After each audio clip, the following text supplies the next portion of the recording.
반갑습니다. 수험생 여러분. 우리 독학사 2단계 경영정보론으로 만나게 됐고요. 오늘 처음 저는 이제 강의를 여러분들과 진행하게 됐는데 앞으로의 어떤 그 수업 방향이라든가 그 다음에 우리가 이제 독학사 시험이라는 것 자체가 어느 정도 좀 제도로서 정착이 돼 있기 때문에 그런 어떤 시험에 필요한 여러분들이 필수적으로 알아야 될 상식적인 부분도 좀 설명드리고 그렇게 진행을 하도록 하겠습니다. 제 이름은 허용이라고 하고요. 여러분들과 함께 앞으로 이제 지금부터 쭉 끝까지 독학사 2단계 경영정보론에 대한 이론과 그 다음에 문제풀이를 진행하게 될 겁니다. 그래서 경영정보론이라고 지금 교과목이 돼 있고요. 모든 학문이라는 게 그렇습니다. 이것도 지금 경영조직론이 아니라 경영정보론이지요. 제가 경영학 다양한 분야를 강의하다 보니까 실수를 했네요. 경영정보론이고요. 지금 말씀드리다가 잠깐 끊겼는데 이런 어떤 학문 이것도 마찬가지로 경영학의 전공 과목이잖아요. 그렇기 때문에 모든 학문이 그렇습니다. 기본적으로 어떤 이 학문이 또는요 이 과목이 뭘 공부하는지를 알고 들어가는 거랑 그 다음에 전혀 모르고 그냥 책을 보는 거랑은 정말 크게 차이가 날 수 있습니다. 물론 굉장히 집중력이 좋고요. 그 다음에 이해력이 좋은 학생들 그리고요. 공부하는 분야에 있어서 자기가 어떤 경험을 갖고 있거나 실제 어떤 실습을 해봤거나 그런 학생이라면 모를까 일반적으로 그냥 여러분들의 어떤 그 독학사를 준비하는 학생들의 어떤 그 기본적인 바탕이 있잖아요. 그런 밑바탕에 비춰볼 때 이 책을 그냥 공부한다면 정말 어려울 수가 있습니다. 그래서 경영정보론이 이제 뭘 공부하는 건지를 볼 거고요. 그 다음에 이제 시험의 어떤 경향이라든가 아니면 제도라든가 이런 것들 설명을 드리도록 할게요. 이게 지금 2단계잖아요, 여러분들. 그래서 2단계는 전공 기초라고 표현을 해요. 그래서 이게 너무나 뻔한 얘기 같은데 그래도 이런 어떤 상식이 있는 학생과 없는 학생이 좀 다릅니다. 확실하게. 그래서 길게는 안 하고요. 짧게 할게요. 짧게. 그래서 뻔한 얘기지만 그래도 자, 전공 기초는 바로 위에 이제 여러분들 교양이 있잖아요. 그래서 교양은 합격하라고 있는 거나 마찬가지고요. 전공 기초도 그렇습니다. 자, 이 다음이 이제 전공 심화로 들어가는데 전공 기초와 1단계 교양은요. 문제 구성이 다 똑같아요. 다만 이건 전공으로 들어왔을 뿐이에요. 그래서 여기까지도 시험을 떨어뜨리기 위한 그런 건 아니라고 보시면 돼요. 물론 이 시험 자체가 이제 좀 이렇게 시기나 아니면 개인 사정이 있어서 어떤 그 대학의 어떤 4년제 졸업장을 취득하지 못한 그런 수험생들을 위한 제도이기 때문에 어느 정도 난이도가 그래도 여러분들이 평이한 편입니다. 하지만 그래도 전공 심화로 올라가고 그 다음에 이제 4단계까지 보시는 분들 드물지만 갈수록 분명히 시험은 어려워집니다. 그래서 2단계 전공 기초는요. 교양과 마찬가지로 객관식이 이제 26문제 나오고요. 26문제 하나에 2.5점이죠. 그러면 이제 35점이 될 것이고 그다음에 주관식이 여러분들 교양과 마찬가지로 이제 7문제가 들어갑니다. 그래서 곱하기 5점. 그러면은 이게 지금 똑같단 말이에요. 교양도 7문제 곱하기 5점인데 다만 전공으로 들어왔기 때문에 여러분들이 어떤 그 과정이 어려운 거예요. 그러니까 이제 시험 문제 자체를 두고 보면은 평이하다고 할 수 있는데, 그리고요, 굉장히 이 지금 경영정보론이라는 교과목 하나에 너무나 많은 내용이 들어가 있거든요. 그렇기 때문에 특정 문제에 대해서 어떤 특정 이슈를 깊게 다룰 수가 없어요. 왜? 우리가 공부해야 될 거 이렇게 넓은데 문제는 요만큼 낼 수는 없잖아요. 그러니까 골고루 내다 보니까 문제는 자연스럽게 깊이보다는 어떤 얄팍하게 넓게 골고루 이렇게 나올 수밖에 없는 특성을 갖는단 말이죠. 그래서 그런 걸 잘 생각을 해보시고요. 그래서 주관식은요. 대체적으로 간략한 서술형을 좀 생각해 보면 될 것 같아요. 그래서 교양시험에서는 이제 단답식 가로넣기가 나오는데 2단계부터는 대체적으로 서술형이라고 보시면 될 것 같습니다. 그래서 항상 주관식을 대비할 때는요. 여러분들이 어떤 식으로든 답을 써야 됩니다. 그래서 무조건 써야 돼요. 왜냐하면 이건 채점자가 말 그대로 주관적으로 채점을 하는 거기 때문에 특정 키워드가 반영이 돼 있으면 부분 점수를 주기 때문에 주관식은 항상 어떤 식으로든 답을 써야 된다. 그래서 그게 여러분들이 공부하면서 수시로 우리가 이제 문제를 풀면서 연습을 해야 될 그런 이제 하나의 과제고요. 이제 제도 설명은 이 정도로 마무리하고요. 그래서 그러면은 경영정보론이 뭘 공부하는 건지 그걸 제가 정말 쉽게 한번 설명드려 볼게요. 경영이라는 것 자체가 여러분들 기업을 대상으로 하잖아요. 그러니까 대기업을 생각하면 될 것 같아요. 그러니까 일반적인 어떤 소규모의 어떤 그 개인 사업자라든가 아니면 조그만 어떤 사무실에서 이루어지는 일들 있죠. 그런 것들은 다소 이 경영학에 우리가 공부하는 걸 적용하기가 조금 힘들어요. 그래서 어떤 대기업 내지 대규모 관료제 조직들 있죠. 대규모 조직. 그러니까 기업 말고도 대규모 조직이 있잖아요. 이를테면 뭐 여러분들이 알고 있는 은행이라든가 아니면 뭐 금융이라든가 그 다음에 공공기관도 있을 것이고요. 이런 어떤 대규모 조직은 이런 것들을요. 과거에는 어떤가요? 여러분들 정확하게 연도를 우리가 특정할 수는 없지만 그래도 예를 들면 뭐 60년대, 70년대, 80년대 이때는 어때요? 어떤 뭘 처리하려도 다 사람이 하죠. 사람이 직접 써야 되고 그렇잖아요. 사람이 직접 가서 물건을 받아와야 되고 이런 식이잖아요. 근데 지금 어때요? 그런 게 그걸 여러분들 아날로그라고 할 수 있죠. 아날로그. 근데 지금은요. 다 디지털화 됐죠. 그래서 이러한 대기업과 대규모 조직의 관리를 지금은 컴퓨터로 한단 말이에요. 그렇죠? 다 모든 것들을 컴퓨터로 관리해요. 이 컴퓨터로 관리하는 걸 경우에 따라 다양하게 사용하죠. 용어를. 어떤 식이냐면요. 이를테면 그게 소프트웨어가 될 수도 있을 것이고요. 그게 어떤 관리 프로그램이 될 수도 있을 것이고요. 그렇죠? 프로그램. 또는요. 여기에 통신과 네트워크가 적용이 될 수 있겠죠. 네트워크. 이걸로 다 관리를 한단 말이죠. 지금의 어떤 기업과 그 다음에 조직들은요. 그러면은 제가 아까 설명드렸죠. 이걸 디지털이라고 할 수 있어요. 디지털. 지금은 모든 것들이 다 디지털화돼 있죠. 디지털화돼 있어요. 그래서 다시 말하면 이 디지털은 아날로그에 대비되는 거예요. 아날로그. 이거는 이제 사람의 어떤 수기, 인간의 어떤 그 쉽게 말하면 다 아날로그라고 그러죠. 제가 편의상 인간이 다 모든 걸 손으로 쓰고 몸으로 행동했던 수기라고 표현을 할게요. 그러니까 이런 식으로 관리했던 걸 지금은 다 디지털화 시켰죠. 우리가 공부하는 건 이거예요. 이해되시나요? 그러니까 대기업과 이런 대규모 조직의 컴퓨터로 관리하는 이런 여러 가지 소프트웨어, 프로그램, 통신 네트워크를 공부하게 되는 거예요.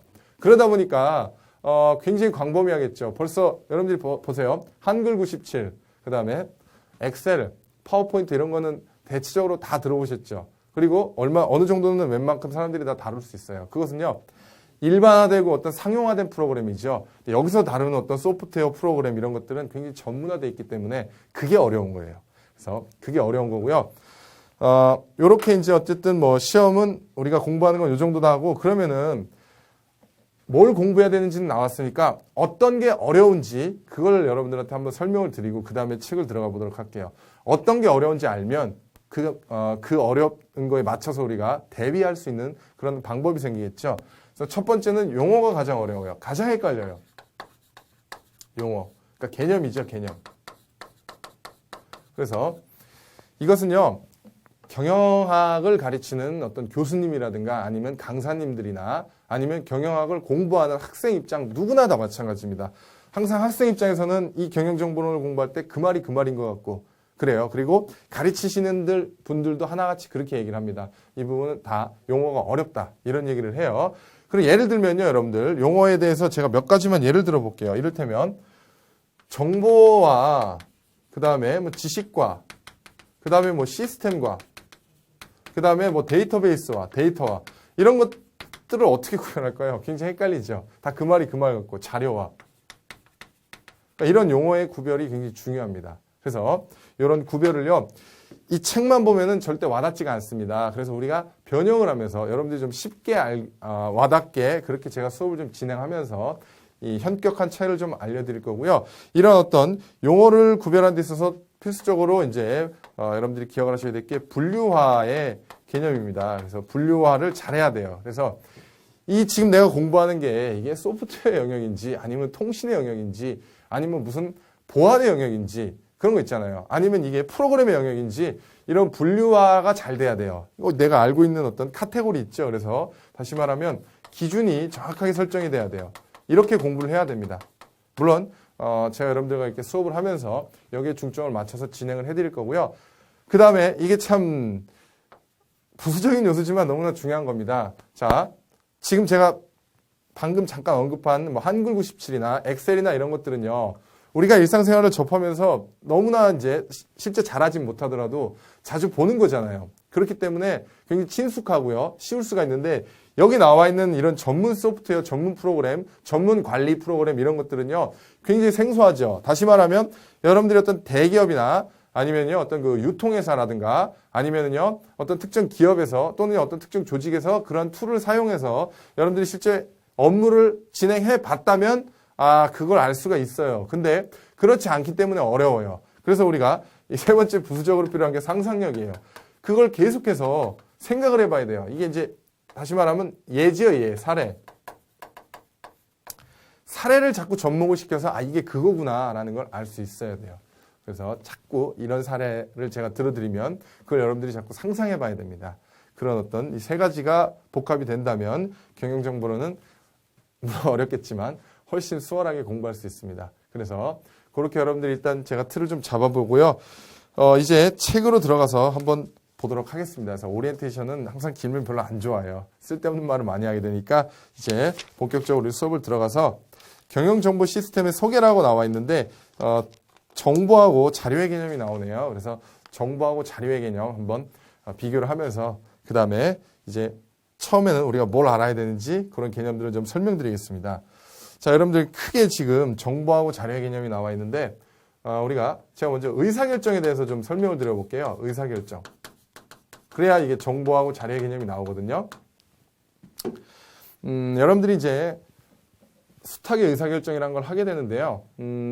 자, 내가 아침에 오늘 일어나서 뭐 예를 들면 밥을 먹고요. 그 다음에 어디에 뭐 일을 보러 나가겠죠. 뭐 은행을 가서 업무를 보고 그 다음에 밤에는 친구를 만나서 술 한잔 마시고 들어와서 자고 이런 어떤 단편적인 것들 있잖아요. 단편적인 행동. 그러니까 여러 가지 대안이 아니라 단편적인 행동들은 의사결정이라고 하질 않습니다. 그럼 그 사람의 그냥 통상적인 어떤 루틴이에요. 그런데 자, 우리가 항상 공부하는 데 있어서 여러분들이 염두에 두실 건 우리는 항상 대기업 또는 대규모 조직, 관료제 조직을 공부한다는 걸 항상 상기해둬야 돼요. 그런 어떤 대규모 조직이나 대기업에서 일어나는 일들이 그렇게 항상 한 가지를 보고 가나요? 몇 시에 일어나서 결제를 하고 몇 시 출근해서 거래처를 들리고 이렇게 항상 일상적으로 어떤 반복되는 일만 있는 게 아니죠. 그렇기 때문에 의사결정이 굉장히 중요해요. 그래서 의사결정은요. 어떤 목표를 달성하기 위해서 자, 목표 달성을 위해 여러 가지 대안 중 그러니까 두 가지 이상의 대안이겠죠. 여러 가지 대안 중 목표 달성을 위해 여러 가지 대안 중에 최적의 대안을 선택하는 이 과정을 바로 의사결정이라 그래요. 그러면요. 이 의사결정을 위해서는 필요한 여러 가지 사실들의 어떤 집합, 다시 말하면 데이터가 필요하고 그것들의 어떤 체계화, 데이터베이스가 구축이 돼야 되고 이런 얘기를 하잖아요. 그래서 정보하고 자료는 바로 의사결정을 위해서 필요한 어떤 소스라고 생각하시면 돼요. 이해되시나요? 자, 한번 볼게요. 자, 정보. 지금 정보의 개념이 나와 있는데요. 여러분들 보시면은요. 자, 한번 읽어볼게요. 제가 이 부분은 체크해라. 이 부분 중요하다. 이렇게 강조를 하고 그냥 읽어볼게요. 여러분들도 그냥 눈으로 따라오세요. 이렇게 얘기하면 그냥 가볍게 보시면 돼요. 자, 정보란 어떠한 사물이나 상태 등과 관련되는 것들에 대해 수신자에게 의미 있는 형태로 전달되어 불확실성을 감소시켜주고 자, 이 부분만 체크할게요. 불확실성을 감소시켜준다. 그런 거죠. 자, 불확실성을 감소시켜주고 다시 말하면 그 바로 밑에 줄 의사결정. 선택의 목적에 자, 이 부분 쭉 밑줄 치고 별표 칠게요. 선택의 목적에 효과적으로 사용될 수 있게끔 하는 데이터의 집합이다 이거예요. 그래서 자, 뭐라고 돼 있냐면은요. 그 동그라미 2번 보시면 정보는 알 수 없는 미래에 대한 불확실성을 감소시켜주는 모든 것이다. 그래서 이렇게 돼 있죠. 그래서 정보란 자, 이러한 의사결정을 위해 자, 정보란 의사결정을 위해 위한 사실들의 집합이라고 보시면 될 것 같아요. 사실들의 집합. 이러한 어떤 사실들의 집합은요. 대체적으로 모든 것들이 전산화되어 있다 이거예요. 디지털화되어 있다고 생각하시면 돼요. 이렇게. 그래서 지금은 우리가 공부하는 부분은 인간이 수기로 사용하고 이런 게 아니라 다 디지털화되어 있는 사실들의 집합이에요. 그래서 자, 책엔 안 나오지만 저는 이렇게 디지털로 표현하겠습니다. 이렇게 컴퓨터로 처리되고 전산으로 처리되고 프로그램화되어 있고 시스템화되어 있고 통신 네트워크를 동반하는 이러한 것들을 저는 디지털이라고 표현할게요. 자, 디지털화되어 있는 사실들의 집합이다 이거예요. 이해되시죠? 자, 정보란 의사결정을 위해 필요로 하는 사실들의 집합, 디지털화되어 있는 사실들의 집합이다. 이렇게 표현할 수 있고요. 이것을 우리가 이제 여러분들 데이터라고 표현합니다. 이러한 사실들의 집합을 데이터라고 그래요. 그러면요. 데이터가 이제 체계를 갖추잖아요. 그러면 그걸 데이터베이스라고 표현하는 거예요. 자, 됐죠? 그래서 정보. 자, 계속 볼게요. 그 진하게 되어 있는 글씨. 자, 이를 위해 자, 많은 자료들을 객관적이면서 체계적으로 수집, 수집하고 분리하고 보관하고 전달하고 보고하기 위한 시스템을 전제로 한다. 이해되셨죠? 자, 계속해서 읽어볼게요. 정보는 사람들이 판단하고 이에 따른 의사결정을 내리고, 그래서 항상 정보는요, 의사결정을 내리기 위한 하나의 소스다. 이렇게 생각하면 될 것 같아요. 행동으로 옮길 때 해당 방향을 정할 수 있도록 해주는 역할을 수행한다. 어렵지 않죠? 자, 계속 읽어볼게요. 정보는 개인 또는 조직이 효과적인 의사결정을 하는데 의미가 있으며, 자, 이 진한 부분 체크할게요. 유용한 형태로 처리된 자료들이다. 유용한 형태로 처리된 자료들이다. 디지털화 되어 있는 거다. 됐죠? 자, 자료는요, 여러분들, 이렇게 설명드리면 사실 학문적이지는 않지만 여러분들이 이해하기 쉽게 하기 위해서 제가 자료를 쉽게 설명드릴게요. 자, 지금은 자료에 대해서 여러분들 이렇게 이해를 해주시면 좋을 것 같아요. 자료는 기록물이다. 이렇게 생각하시면 될 것 같아요. 기록물. 그래요. 기록물. 그래서 이를테면 뭐 이게 문서로 기록돼 있을 수도 있고요. 아니면 이게 뭐 이미지, 다시 말하면 뭐 그림이나 도화 뭐 이런 걸로 형상으로 기록될 수도 있고, 그 다음에 뭐 그래픽으로 발음이 안 되네요. 자, 그래픽으로 기록될 수도 있고, 발음이 잘 안 되네요. 이해되시나요? 자료는요, 그냥 기록물이라고 일단 생각을 할게요. 그런데 그 기록물의 형태가 문서든 이미지든 형상이든 그래픽이든 다양한 분야로 이제 기록이 될 수 있죠. 그래서 이제 이러한 자료를 1차 자료와 2차 자료를 이렇게 나눈단 말이에요. 자, 쓰지 마세요. 여러분들. 쓰는 건 좋은데요. 막 딸딸 외우려고 하지 마세요. 책에 있으니까 다시 체크해 드릴게요. 이건 필기하시고요. 반드시 기억하세요라고 강조하는 것들은 그렇게 좀 여러분들이 따로 필기해 주시고요. 다 책에 있는 겁니다. 책에 있는 거예요. 근데 좀 이해가 빠르라고 제가 이제 예습 복습을 같이 하는 겁니다. 자, 1차 자료는 조사자가 직접 자기가 수집한 거예요. 조사자가 직접 수집한 거. 그러니까 이제 유독 경영학 분야가 아니라 사회 어떤 연구를 하는 데 있어서, 조사를 하는 데 있어서도 많은 이제 이런 분류가 쓰입니다. 그래서 이를테면 조사자가 직접 면접을 했거나, 아니면 조사자가 직접 관찰을 했거나, 조사자가 직접 이를테면 설문조사를 했거나, 서베이 이런 것들 있죠. 2차 자료는 뭐냐?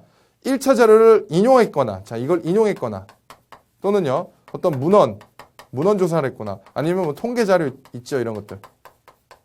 대체적으로 2차 자료는 어떤 인용 자료나 아니면 문헌을 갖다 발췌하는 그런 형태가 될 것이에요. 그래서 이렇게 이제 나눌 수가 있어요. 자, 자료, 정보, 그게 그거 같은데 또 이렇게 설명하니까 분명히 다르죠. 그래서 정보는, 자료는 다소 좀 기록물적인 이런 색깔을 띠고 있습니다. 책 읽어보겠습니다. 자, 어떠한 현상이 일어난 사건, 사실 등을 그대로 자, 이 부분 체크. 기록하는 것으로 주로 기호, 숫자, 음성, 문자, 그림, 비디오 등의 형태로 표현된다. 쭉 밑줄. 자, 1차 자료, 2차 자료. 이거는 여러분들 기억을 하셔야 됩니다. 자, 묶어서 별표를 하나 쳐놓고, 별표가 1개부터 100개까지 있거든요. 근데 1개부터 100개까지 다 중요한 거예요. 자, 1차 자료. 조사자가 현재 수행 중인 조사 목적을 달성하기 위해 직접 수집한 자료. 이런 거. 자, 쓰지 마세요. 다음 장에 표로 있는데 그때 다시 한번 볼게요. 중요한 거니까. 2차 자료. 현재 조사의 목적에 도움을 줄 수 있는 기존의 모든 자료. 이걸 인용했거나 문헌 통계한 거, 통계 자료. 자, 다음 장 보시면 표로 돼 있죠? 자, 표로 한번 볼게요. 자, 이건 마찬가지로 중요한 거니까 다 이해를 해야 되니까 같이 보겠습니다. 1차 자료. 조사자가 현재 수행 중인 조사 목적을 달성하기 위하여 직접 수집한 자료. 방금 봤죠? 장점. 조사 목적에 적합한 정확도, 신뢰도, 타당성 평가가 가능하다. 이게 왜? 직접 어떤 현장에 나가서 보고, 직접 현장에 가서 듣고, 기록하고, 통계 처리했기 때문에. 이해되시죠? 근데 남이 이제 따다 쓰는 이러한 2차 자료는 보세요. 어떤 인용을 한 것과 그 다음에 문헌 통계 자료이기 때문에 이걸 갖고 왔던 원본 있죠. 원본이 잘못됐으면 원본이 예를 들어 신뢰성이 떨어지는 쓰레기 자료였다. 그럼 2차 자료도 쓰레기 자료가 되겠죠. 그런 거잖아요. 그러니까 이거는 그런데 또 직접 보고 자기가 한 거잖아요. 그죠? 단점.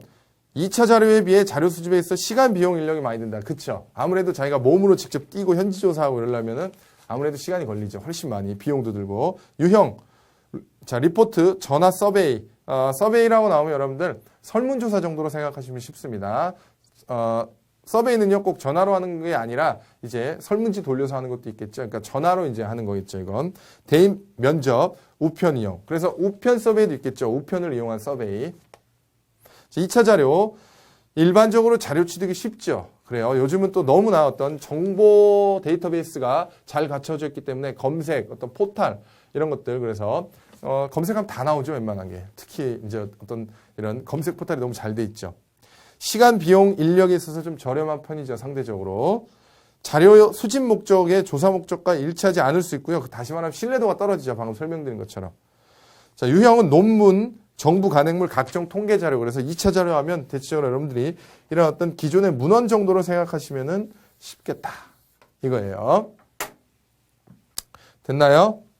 정보의 특성. 자, 암기할 건 하나도 없는데요. 여러분들이 우리가 이제 문제를 좀 풀어보겠지만 이 문제에 나와 있는 유형들이 실제 독학사 문제 유형과 거의 흡사하기 때문에 이런 어떤 정보의 특성을 3가지 이상 쓰시오 내지 5가지 이상 쓰시오 이런 형태로 문제가 나올 수 있으니까 항상 이렇게 막 여러 가지가 나오는 거 있잖아요. 특성이 지금 여기에는요 14가지가 지금 나와 있는데요. 그래 14가지가 나와 있는데 이렇게 이제 유형이 많이 나오는 것들은 여러분들이 몇 개 그냥 추려서 기억을 할 수 있어야 됩니다. 그래서 항상 주관식으로 문제가 어떻게 나올지를 대비하고 그렇게 우리가 준비를 해야 됩니다. 자, 정보의 특성. 자, 정확성은 뭐예요? 실수 및 오류가 개입되지 않은 정보이다. 정확해야 된다 이거죠. 맨 온통 실수에 오타에, 그죠? 계산 잘못돼 있고. 이러면 그거 정확성이 있다 하겠어요? 없겠죠. 그런 자료는 신뢰성이 떨어지죠. 그래요. 자, 완전성. 중요한 정보가 충분히 내포되어 있어야 된다. 그러니까 부분적으로만 반영되어 있는 게 아니라 자기가 어떤 조사하고자 하는 분야 내지 어떤 필요로 하는 정보가 모두 다 완성도 있게 다 들어가야 된다. 이게 완전성. 자, 경제성. 필요한 정보를 산출하기 위해서 경제성이 있어야 된다. 자, 내가 어떤 연구를 수행하고 있는데 예산이 막 100억씩 들어요. 그럼 그거 하겠어요? 안 되겠죠. 그리고 인력이 막 10,000명이 들어가요. 하겠어요? 자, 예를 들어서 모 건설회사가 이제 어떤 그 자연 친화적인 건설을 하려고 이제 프로젝트를 맡겼는데 그 수행업체에서 이것은요 10억 정도 들고요. 그 다음에 한 3년 정도 걸리고요. 3년도 너무 짧나요? 한 30년 정도 걸리고요. 필요 인력이 한 5,000명 들어가. 이러면 그런 걸 하면 안 되겠죠. 그런 정보는요 별로 좋은 정보가 아니죠. 그런 거예요. 자, 신뢰성. 그래서 원천 자료. 이거 지금 설명드린 것처럼 이 자료의 근본 있죠. 이걸 어디서 지금 발췌해 왔는데 그 발췌한 자료가 이를테면 어디 떠돌아다니는 이런 어떤 쉽게 말하면 일단 믿을 수 없는 자료거나 이런 것들 있잖아요. 아니면 누군가의 어떤 편견이나 주관에 입각한 그런 자료라면은요 신뢰성이 떨어지겠죠. 그래서 정확성과 여러분들 신뢰성은 다른 개념이라는 거 기억을 하세요. 자, 관련성 당연한 거겠죠. 그 필요로 하는 분야에 관련이 있어야겠죠. 이를테면 보안 업체에서 필요로 하는 어떤 시스템을 도입해야 되는데 이를테면은요 건축 내지 어떤 마트 같은 데서 쓰이는 어떤 이런 판매 시스템을 연구하면 안 되겠죠. 그래서 그런 관련성이 있어야 된다는 거. 자, 단순성, 지나치게 복잡해서는 안 된다. 자, 이런 특징이고요. 그 다음에 적시성, 이것도 언급을 했죠. 이게 필요할 때 그때그때 빨리빨리 도입을 해야 되는데 왜냐면요, 여러분들 기업이라는 것은 트렌드라는 게 있죠. 트렌드. 이 트렌드는요 언제 바뀔지 몰라요. 그렇기 때문에 지금 빨리 필요로 한 어떤 제품을 도입해야 되는데 그 제품을 도입하기 위해서 필요한 인력을 구성하고 그 다음에요 시스템을 구축하고 그 다음에 그 제품을 완성한 이런 단계가 그런 것들이 막 수십 년에 걸리면 안 되겠죠. 왜냐하면 트렌드는 또 언제 바뀔지 몰라요. 지금은 옛날에는 무조건 어떤 그 많은 어떤 소비자의 욕구를 충족을 시켜서 판매가 이루어지면 되는데 지금은 그런 게 아니죠. 어떤 사회성을 따지잖아요. 분배, 적절한 분배, 사회적 기업. 그 다음에 자연 친화적인 어떤 녹색 경영 이런 걸 강조하죠. 그러니까 트렌드는 자꾸 바뀐단 말이에요. 그래서 적시에 그때그때 맞게 이제 빨리빨리 어떤 시스템이 구축이 되고 그에 맞는 정보가 빨리빨리 제공되어야 된다 이거예요. 입증 가능성, 입증이 가능해야 된다. 그러니까 과학적이어야 된다는 거죠. 그래요. 통합성, 자, 통합적인 건 적절성, 그 다음에 누적 가치성, 계속해서 이제 축적이 돼야 된다 이거죠. 자, 매체 의존성. 그래서 매체 의존성은 뭐예요? 설명을 드렸지만 여러분들 이런 어떤 아날로그적인 거는 사실 매체라고 할 수가 없어요. 사람의 어떤 숙이 있잖아요. 이런 것들은 매체라고 할 수가 없죠. 그래서 디지털화 돼야 된다 이게. 디지털 매체. 그래서 이런 여기서 말하는 매체는 이제 이걸 구미디어라고 할 수 있겠죠. 구미디어. 이건 이제 뉴미디어의 영역이겠죠. 그래서 이렇게 디지털해야 된다 이 말이 이게 바로 매체성을 의미한다 이렇게 생각하시면 될 것 같아요. 제가 밥도 안 먹었는데 손가락 힘이 너무 많이 들어가네요. 자, 매체성. 요걸 말한다 이거예요. 그래서 이렇게. 앞으로도 그렇고요, 여러분들. 지금도 그렇고 앞으로도 그럴 거예요. 이제는 물론 어떤 그 아날로그적인 것들을 잘 보존하고 우리의 역사가 되고요. 그 다음에 하나의 어떤 그 문화가 됐기 때문에 그런 것들 잘 보존하는 것도 맞지만 앞으로는 모든 것들이 다 디지털화됩니다. 그래서 여러분들이 혹시 경영을 하는 데 있어서도 어떤 취업을 하는 데 있어서 경영학을 공부하는 데 있어서 창업을 하는 데 있어서도요. 그런 것들을 잘 염두에 두셔야 됩니다. 지금의 트렌드는요. 디지털입니다. 다. 자, 결과지향성, 그 다음에 형태성 이런 얘기가 나오네요. 그래서 뭐 5가지 좀 쉬운 거 정도 기억하면 될 것 같아요. 뭐 정확성, 뭐 체계성 이런 것들 있죠. 신뢰성, 그 다음에 매체성 이런 것들, 결과지향성 여러 가지 했죠. 적시성, 단순성 이런 것들. 그래서 5가지 정도만 여러분들이 기억을 해놓고 그거에 대한 어떤 그 개념 정도 내가 나오면 이 정도 써야 된다. 그래서 문제의 유형이에요. 여러분들 이렇게 2가지로 나올 수 있습니다. 자, 가볍게 좀 설명드릴게요. 자, 문제의 유형은요. 이제 서술형이라 그랬잖아요. 그래서 서술형, 약술형을 생각하시면 돼요. 약술형. 작문은 아니고요. 그래서 첫 번째가 그냥 개념에 대한 어떤 종류, 유형을 써라. 이렇게 유형을 나열하는 형태가 있을 것이고요. 그 다음에 2번째가 여기다가 설명을 부과시키는 이런 형태로 나올 수 있는데 여러분들은 항상 여러분들은 이걸로 대비를 하셔야 됩니다. 이렇게 시험 대비를 해야 공부는 어렵게 하고 문제는 쉽게 풀어요. 무슨 얘기예요? 자, 방금 공부한 거 한번 적용시켜 볼게요. 자, 정보의 특성을 3가지 이상 쓰시오. 이렇게 이제 문제가 나왔어요. 그러면은 자, 이렇게 3가지 이상 쓰시오 하면은 답을 이렇게 쓸 수 있겠죠. 이제 뭐 정확성, 체계성 예를 들어서 적시성 뭐 이렇게 썼단 말이에요. 이렇게 쓰면 안 돼요. 이렇게 쓰면 만점을 안 줘요. 그래서 항상 이렇게 써야 돼요. 여기다가 정확성의 개념을 간략히 써주고 뭐 오류가 개입돼서는 안 되는다는 특징이다. 전체로서 통합적인 특성을 갖는다 뭐 이런 거. 적시성 그때 제때 적용이 가능해야 된다. 이렇게 자기만의 용어로 여러분들 이렇게 풀어서 설명해주는 이런 형태로 답을 쓰도록 연습을 해야 합니다. 설사 문제가 이렇게 나왔더라도 여러분들은 이런 형태로 대비를 해줘야 돼요. 이해되시죠? 그래서 완전하게 대비를 하자 이거예요.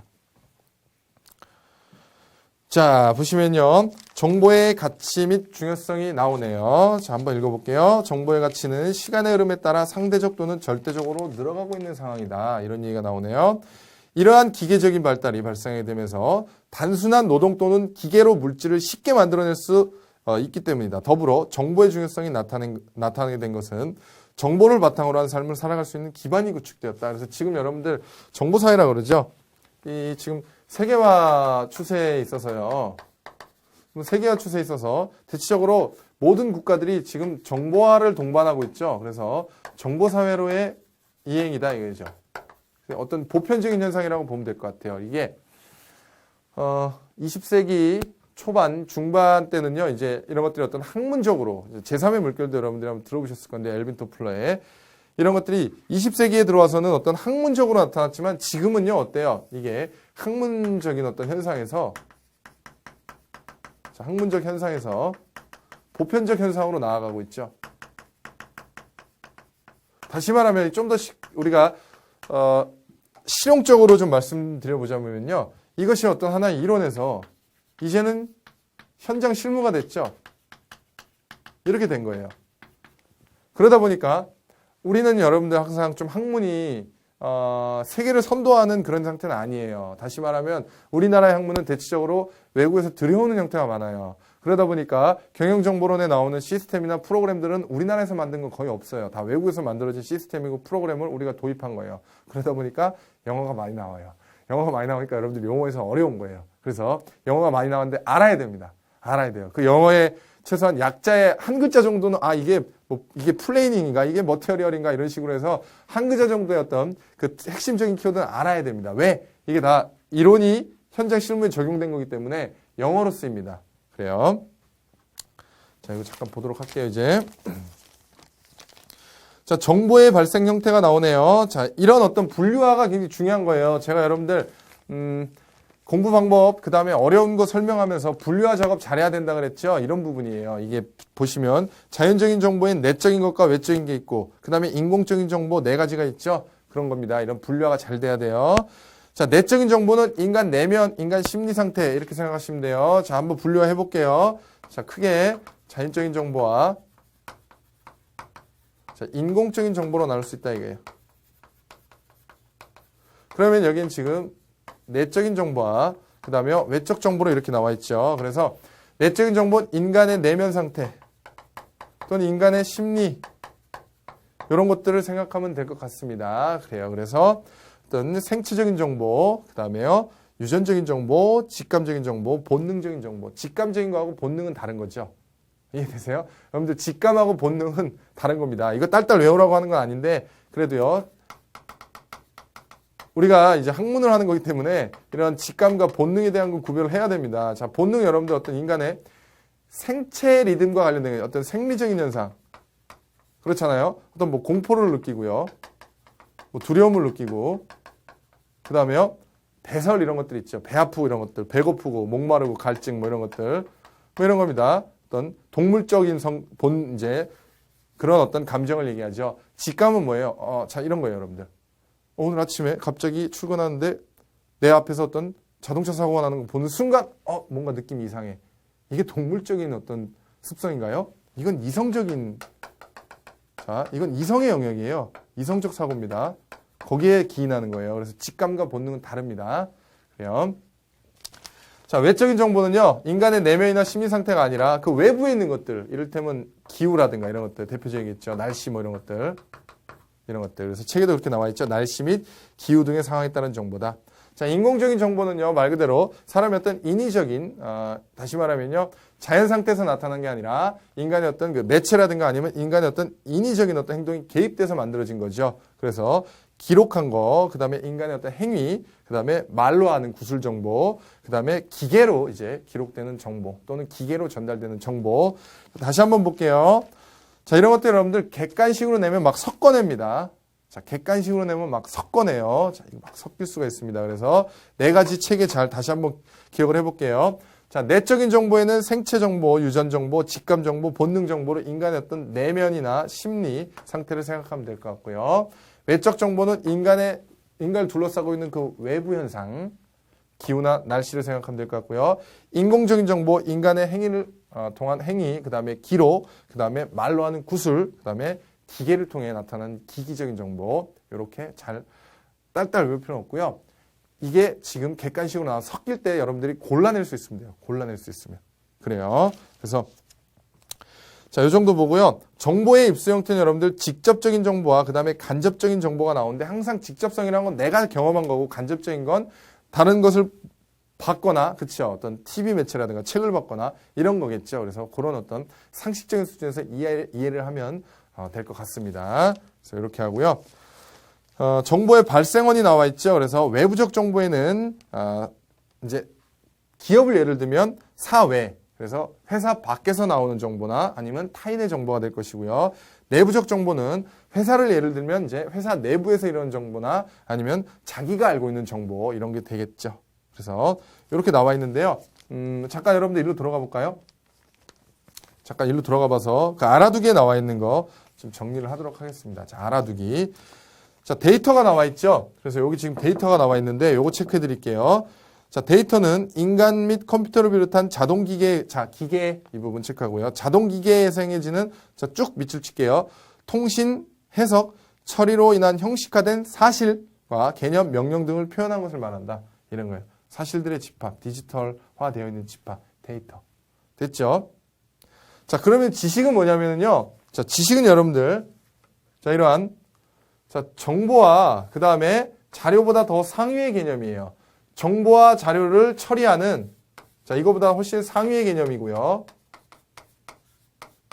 상위의 개념으로 이러한 정보와 자료를 처리하는 방법 또는 수준이라고 할 수 있어요. 수준. 이걸 얼마나 수준 높게 처리하느냐 그런 거죠.